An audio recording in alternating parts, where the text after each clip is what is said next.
Sweden is ready to allow the deployment of nuclear weapons in wartime.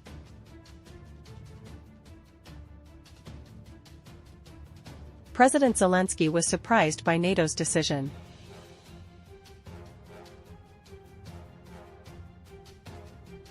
Russia's gas ban plan could lead the EU to be accused of doing the opposite. Sweden is ready to allow the deployment of nuclear weapons in wartime. The Swedish government has declared its readiness to allow the deployment of nuclear weapons in wartime on its territory, despite criticism and calls for the new NATO member to ban their deployment. "We are ready to allow the deployment of nuclear weapons on Swedish soil in times of war," Prime Minister Ulf Kristersson affirmed in a statement on May 13. The Swedish parliament is set to vote on a Defense Cooperation Agreement (DCA) with the US in June, which will give Washington access to military bases in Sweden and allow the storage of equipment and weapons. Military weapons in this Scandinavian country. Sweden abandoned 2 centuries of military non-alignment to join NATO in March this year. In recent weeks, the Swedish Arbitration and Peace Association and many other organizations have called on the government to include in the DCA agreement that it will not allow the placement of nuclear weapons on Swedish soil. Prime Minister Kristersson's government has repeatedly asserted that there is no need to issue a ban, citing a broad consensus on nuclear weapons in Sweden as well as the decision of the National Assembly to ban weapons. Nuclear weapons in Sweden in peacetime. But Prime Minister Kristersson said wartime is a different story. In wartime it's a completely different matter, it will depend entirely on what happens on the ground, he told Swedish radio. According to him, in the worst-case scenario, the world's last democratic countries in our region must be able to defend themselves against countries that could threaten us with nuclear weapons. Mr. Kristersson emphasized that any decision to place nuclear weapons in the country will be made by Sweden, not the United States. Sweden has the right to decide on our territory. However, Mr. Kristersson added, the whole point of NATO membership and our defense mission is to ensure that that situation does not arise.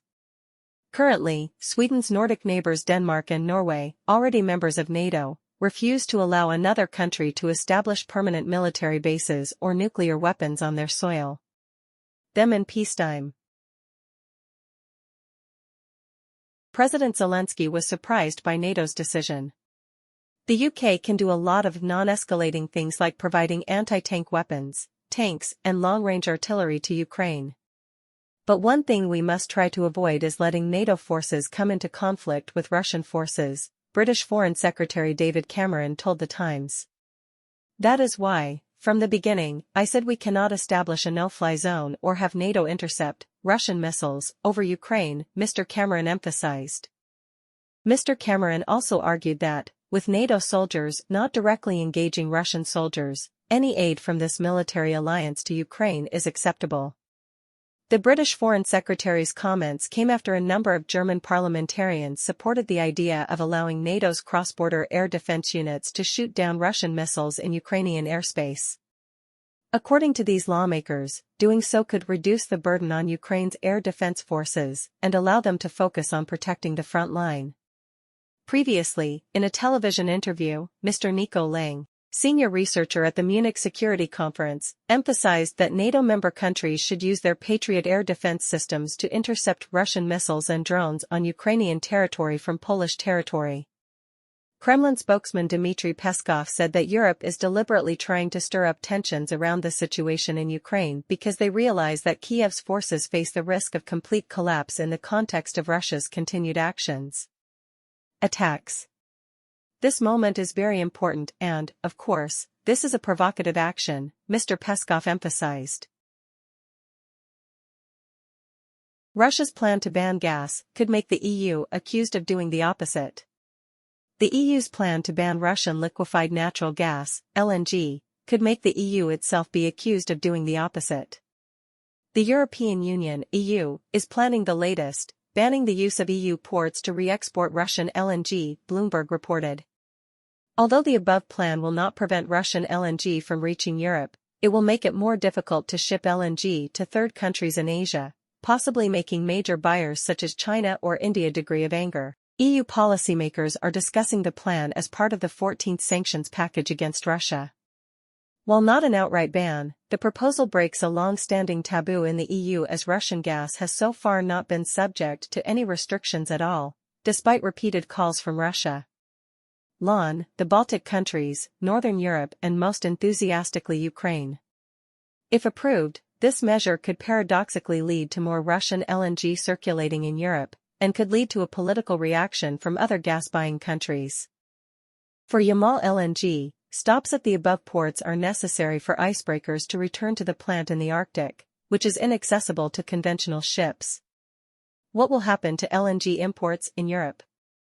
According to consulting firm Energy Aspects Limited, Russian LNG imports into the EU totaled 14.4 million tons last year, of which transshipment vessels accounted for 2 million tons. One possible scenario is that a ban would cause that transshipped LNG to remain within the EU. Russian LNG currently accounts for about 13% of the market share in the EU. As a result, that will expose European governments to accusations that they are increasing purchases of Russian LNG while they themselves announced efforts to reduce that supply. Will Russia's LNG production be affected? Sanctions will further complicate shipping logistics for Russia and force specialized ships to travel on longer routes. According to Energy Aspects, the cost of transporting LNG from the Yamal project to Asia will increase, and will also cause icebreakers to operate longer, causing Russia's LNG exports to decrease.